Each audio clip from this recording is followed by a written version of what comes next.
श्रीराम सेना हिंदुस्थान संघटनेच्या वतीने आयोजित सुप्रसिद्ध समाज परिवर्तनकार व समाज प्रबोधनकार डॉक्टर वसंत हंकारे यांचे समाज प्रबोधनात्मक व्याख्यान शनिवारी दिनांक 10 जानेवारी रोजी बेळगावमधील आरपीडी कॉलेज मैदान टिळकवाडी येथे उत्साहात पार पडले. चला जाणून घेऊया आई बाबांच्या वेदना या संवेदनशील विषयावर बोलताना डॉक्टर हंकारे यांनी उपस्थितांच्या मनाचा ठाव घेतला. आई-वडिलांवर शेवटच्या श्वासापर्यंत प्रेम करणे अत्यावश्यक असल्याचे सांगताना त्यांनी एकदा आई-वडिलांचा श्वास थांबला की भिंतीवरील फोटोतील आई-वडील कधीच प्रेम देऊ शकत नाहीत असे भावनिक आवाहन केले. मुला-मुलींच्या चुकीच्या वागणुकीमुळे पालकांच्या मनात दररोज पेटणारी वेदनांची चिता समाजाने समजून घेतली पाहिजे असे स्पष्ट मत व्यक्त करत त्यांनी पालक-पाल्यांच्या नातेसंबंधांवर प्रखर भाष्य केले. ए पोरा, बापाच्या उंची एवढे आपले उंची झाली आणि बापाचा चप्पल आपल्याला बसायला लागलं म्हणजे बापा एवढ्या वेदना आपण कधीच सहन करू शकत नाही पोरा. बघ, ज्याला बाप कळाला, नीट ऐकायचं रे माझ्या लेकरानं मी काय सांगतोय. ज्याला बाप कळाला त्यानं मृत्यूच्या दारामध्ये शड्डू ठोकला साला. ही माती माझ्या संभाजी राजांची पोरानो, ही माती माझ्या संभाजी राजांची. वय वर्ष 32 आहे बघ माझ्या संभाजी राजांचं. वय वर्ष 32 आहे माझ्या संभाजी राजांचं. संभाजी राजांना कायदा झालेला आहे. संभाजी राजांना कायदा झालेला आहे. 39 दिवस संभाजी राजांच्या शरीराचा हाल झालेला आहे. 39 दिवस संभाजी राजांच्या शरीराचा हाल झालेला आहे. 39 दिवस संभाजी राजांच्या शरीराचा हाल झालेला आहे. असंख्य जखमा संभाजी राजांच्या शरीरावरती आहेत. प्रत्येक जखमेतून काळं रक्त टप टप टप टप टप टप खाली गळत आहे बघ. मृत्यूच्या दारामध्ये माझा संभाजी राजा उभा आहे. मृत्यूच्या दारामध्ये माझा संभाजी राजा उभा आहे. मृत्यूच्या दारामध्ये ट्रिपल शार्प कर. मृत्यूच्या दारामध्ये माझा संभाजी राजा उभा आहे. असंख्य जखमा संभाजी राजांच्या शरीरावरती आहेत. पण संभाजी राजांच्या चेहऱ्यावरचं तेज मात्र यत्किंचित कमी झालेलं नाही. मृत्यूला सुद्धा घाम सुटलेला आहे. आमोशीची ती रात्र थरथर कापत आहे. आणि त्या मृत्यूच्या दारामध्ये औरंगजेब संभाजी राजांना म्हणतो, संभा, हम तुम्हारी जान बख्श देंगे संभा. हमें चाहिए सिर्फ तेरे पिता का स्वराज्य वो हमारे चरणों में राख. हम तुम्हारी जान बख्श देंगे. त्याला मृत्यूच्या दारात माझे संभाजी राजे औरंगजेबास उत्तर देतात, या शरीराचे तुकडे तुकडे केलेस तरी चालतील, हा शिवपुत्र तुझ्या समोर कदापि झुकणार नाही. कारण मला माझा बाप कळालेला आहे, मला माझं स्वराज्य कळालेलं आहे. पुरानो, तुम्हाला तुमचा बाप कळाला का? तुम्हाला तुमचा बाप कळाला का? नाही कळाला बघ पोरा. याच बापाच्या तोंडावर आम्ही थंकू लागलो, याच बापाला आम्ही पोलीस स्टेशनला उभं करू लागलो. म्हणून आज तुझ्या समोर उभा आहे बघ. पोरीनो, जास्त वेळ तुमचा घेत नाही बघ, पण एक आज काम करायचं बघ. पळत पळत घरी जायचं बघ. पळत पळत आज घरी जायचं. आणि आईला पहिला प्रश्न विचारला ना माझ्या लेकरानं. आता त्या आईला फक्त दुसरा प्रश्न विचारायचा बघ. आईला पहिला प्रश्न विचारला ना, आता त्या आईला दुसरा प्रश्न विचारायचा बघ.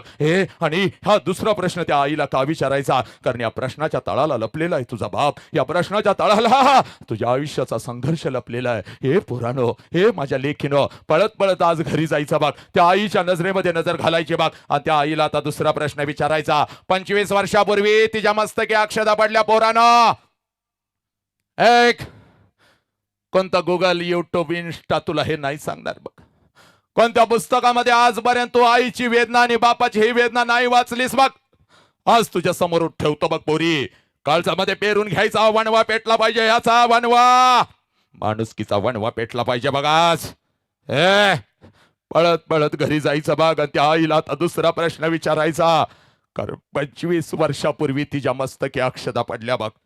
तुझ्या आईचं लग्न तुझ्या बापा बरोबर झालं बघ.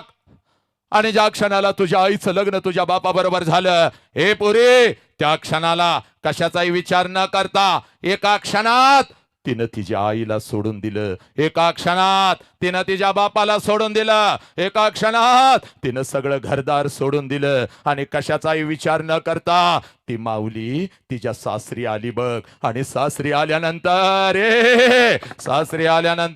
एखादच वर्ष त्या माऊलीनं स्वतःच्या सुखासाठी काढलं. आणि पोरांनो, ज्या क्षणाला तुमचा जन्म झाला, त्या क्षणाला त्या माऊलीनं स्वतःच्या सुखाला आग लावली. आणि ती माऊली फक्त आणि फक्त आपल्या लेकरांच्या सुखासाठी जगू लागली. हे पोरानो, या समाज प्रबोधनात्मक व्याख्यानादरम्यान अनेक विद्यार्थी व पालक भावूक झाल्याचे चित्र दिसून आले.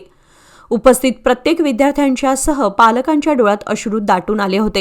हे आई, 25 वर्षापूर्वी आई महिन्यातून 4-4 वेळेला तू तुझ्या माहेरी जात होतीस. हे आई, 25 वर्षापूर्वी महिन्यातून 4-4 वेळेला तू तुझ्या माहेरी जात होतीस. तुझ्या आईला भेटायला, तुझ्या वडिलांना भेटायला, तुझ्या भावाला भेटायला. या ये, माझं वय 1 वर्षाचं होतं बाग. मला सुद्धा अंगा खांद्यावरती खेळवत मला सुद्धा घेऊन जात होतीस माझ्या आजोळी, माझ्या आजीला, माझ्या आजोबांना, माझ्या मामाला भेटवण्यासाठी. पण आई, आता 25 वर्ष उलटून गेली आणि तू आता वर्षातून एकदा सुद्धा तुझ्या माहेरी जात नाहीस ग. का ग आई?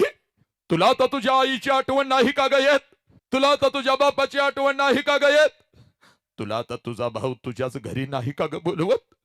हे पोरानो, हे माझ्या बाळानो, एवढा प्रश्न फक्त तुम्ही त्या आईला विचारा. टच करून पाणी तिच्या डोळ्यामध्ये येईल बघ. टच करून पाणी तिच्या डोळ्यामध्ये येईल.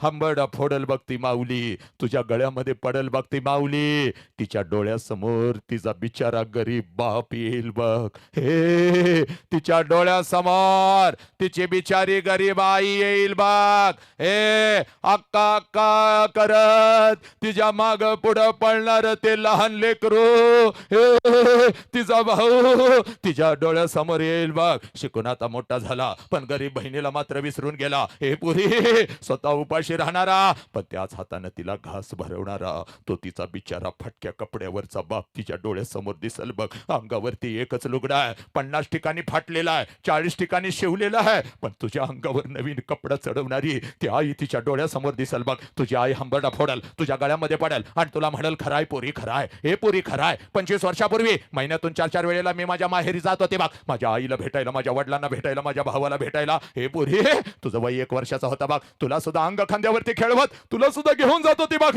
तुझ्या आजोळी, तुझ्या आईला, तुझ्या आजोबांना, तुझ्या मामाला भेटवण्यासाठी. पण पोरी, आता 25 वर्ष उलटून गेली आणि आता वर्षातून काय ग? ए अगं 2-2 वर्षातून एकदा सुद्धा मी माझ्या माहेरी जात नाही की ग पोरी. त्याला कारण आहे बघ पोरी, त्याला कारण आहे बघ. 25 वर्षापूर्वी माझ्या मस्तकी अक्षता पडल्या बघ. तुझ्या बापाचा हात धरून मी माझ्या सासरी आली बघ आणि सासरी आल्यानंतर एखादाच महिना मी कसा तर काढला आणि तुझ्या बापासमोर मी हंबरडा फोडून रडू लागली. अहो ऐकलं का हो? अहो ऐकलं का? मला माझ्या बापाची आठवण येते हो. अहो ऐकलं का? मला माझ्या आईची आठवण येते हो. आई बापाला सोडून असं कधी मी एकटी राहिली नाही हो. रोज डोळ्यासमोर आई बाप दिसत होता. आई बापाची किंमत मला तेव्हा नाही कळाली हो. नको तसं आईला मी बोलत होती, नको तसं बापाला मी बोलत होते. बापा बरोबर 2-2 दिवस मी बोलत सुद्धा नव्हती को. लहानपणी माझी आई मला म्हणायची, अगं माझ्या आई बापाची आठवण आली की माझ्या पोटात गोळा येतो ग, माझ्या पोटात गोळा येतो ग. आता मला कळालं हो, माझ्या आईच्या पोटात गोळा काय यायचा. उठल्या उठल्या माझ्या डोळ्यासमोर माझा आई बाप दिसत नाही. अहो माझ्या पोटात गोळा येतो. जाऊ का हो? जाऊ का? एकदा आईला भेटून येऊ का हो? जाऊ का? एकदा बापाला भेटून येऊ का हो? तुमच्या परवानगी शिवाय मी नाही जाऊ शकत हो. सांगा ना हो, सांगा. जाऊ का? हे पोरी, हे माझ्या डोळ्यातले अश्रू आणि माझा हंबरडा पाहून तुझा बाप खिशामध्ये हात घालत होता. हे एसटी मध्ये, हे तुझा बाप खिशामध्ये हात घालत होता. हे हातावरती एसटी पुरतं पैसे ठेवत होता पोरी. एसटीच पुरतं पैसा बर का ग? तुझ्या बापाचा आताचा हा 2 कोटीचा बंगला बघू नको. त्यावेळेला एका जुन्या पडक्या घरामध्ये आम्ही पत्र्याच्या राहत होतो बघ. हे पुरी, तुझा बाप एसटी पुरता पैसा माझ्या हातावर ठेवत होता आणि मला म्हणत होता, जा जा जा जा जा तुझ्या आई बापाला भेटून ये, पण लक्षात ठेव पहिल्यांदा चाललेस म्हणून पाठवतोय. सारखं सारखं तुला आता जाता येणार नाही बघ. आणि जर सारखं सारखं जायचं असेल तर कायमच तिकडे निघून जायचं, परत इकडे यायचं नाही बघ. परत इकडे यायचं नाही, परत इकडे यायचं नाही. एकीकडं माझा आई बाप होता, एकीकडं माझं सासर होतं. मध्येच माझी घुसमट होत होती, काय करावं कळत नव्हतं बघ. अचानक लाखोच्या गर्दीमध्ये मी एकटी पडली होती पोरी.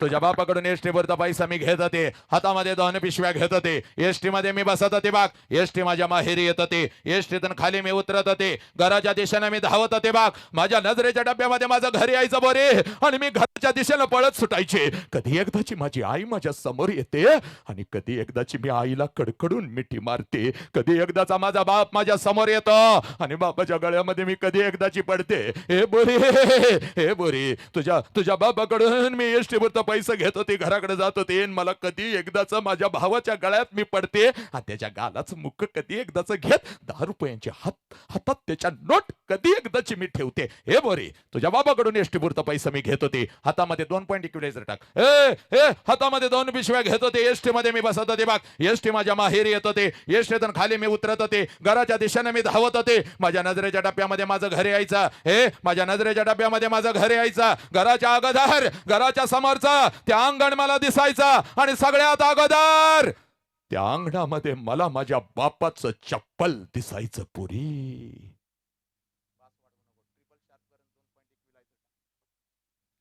सगळ्यात अगोदर त्या अंगणामध्ये मला माझ्या बापाचं चप्पल दिसायचं, आणि अंगणात बापाचं चप्पल दिसलं की मला लांबूनच कळायचं माझा बाप घरामध्ये आहे, माझा आबा घरामध्ये आहे. कारण माझं बालपण अगदी तसंच गेलं होतं पोरी. 3 सांजेला जेव्हा शाळेतून मी घरी येत होते, अंगणामध्ये बापाचं चप्पल मी बघत होते, अंगणातूनच मी घरामध्ये शिरत होते. आबा पप्पा, आपको कल बुलाया स्कूल, पप्पा आपको स्कूल बुलाया, कल आ जाओ ना पप्पा. माझा बाप मला जवळ घ्यायचा, माझ्या गालावरून हात फिरवायचा, आणि माझा बाप मला म्हणायचा, कार्टे मेलोय का काय ग मी अजून, येतो की उद्या तुझ्या शाळेत, घेतो तुला काय हवं ते. ए माझ्या लेकरा, सकाळी शाळेला गेलायस की र, जाताना एवढा डबा घेऊन जातेस, भूक लागली असेल माझ्या लेकराला, अगोदर काहीतरी खाऊन तरी घे. माझा उपाशी बाप, माझा नुकताच शेतातून कामातून एखाद्या कंपनीवरून आलेला माझा उपाशी बाप स्वतःच्या हातानं मला घास भरवायचा, आणि माझ्या गालावरून हात फिरवत माझा बाप मला म्हणायचा, पोरे जोपर्यंत मी जिवंत आहे तोपर्यंत शिकून घे पोरी, तोपर्यंत शिकून घे. एकदा का बापाचा हात या डोक्यावरून उठला, सगळं जग आपल्याला परक आणि पोरक असतं बघ पोरी. कोणी कोणाचं नसतं बघ पोरी, कोणी कोणाचं नसतं. सगळी नाती आपल्या सोबत असतात, पण या लाखोच्या गर्दीत आपण एकटं पडतो बघ. हक्काचा खांदा आपल्याकडे नसतो, जिथं डोकं टेकवावून आपल्या सगळ्या वेदना भडा भडा भडा कोणाला तरी सांगाव्या. तो पदर उरत नाही बघ, ज्या पदराच्या आड लपावं. आणि कितीही मोठं झालं तरी लहान लेकरासारखं त्या पदराच्या आड लपून आईला मिठी मारावी. कार्यक्रमासाठी श्रीराम सेना हिंदुस्थान संघटनेचे राष्ट्रीय अध्यक्ष रमाकांत कोंडुस्कर यांच्या मार्गदर्शनाखाली व्यापक संपर्क मोहीम राबवण्यात आली होती. शहरासह ग्रामीण भागातील विविध शिक्षण संस्थातील प्राध्यापक, विद्यार्थी-विद्यार्थिनी आणि पालक हजारोंच्या संख्येने या कार्यक्रमाला उपस्थिती लावल्याने भव्य शामियान्यात पार पडलेल्या या व्याख्यानाला उत्स्फूर्त प्रतिसाद लाभला. तसेच कार्यक्रमाचे थेट प्रक्षेपण तरुण भारत न्यूजच्या यूट्यूब चॅनल तसेच फेसबुक पेजवर करण्यात आल्याने अनुपस्थित नागरिकांनाही या विचार मंथनाचा लाभ घेता आला. याप्रसंगी लोकमान्य सोसायटीचे संचालक पंढरी परब, SY प्रभू, आनंद सराफ तसेच उमेश कुऱ्हाळकर, युवा समितीचे अंकुश केसरकर, सूत्रसंचालन करणारे युवराज पाटील, सुमित मोरे यांच्यासह श्रीराम सेना हिंदुस्थान संघटनेचे कार्यकर्ते व विविध मान्यवर उपस्थित होते.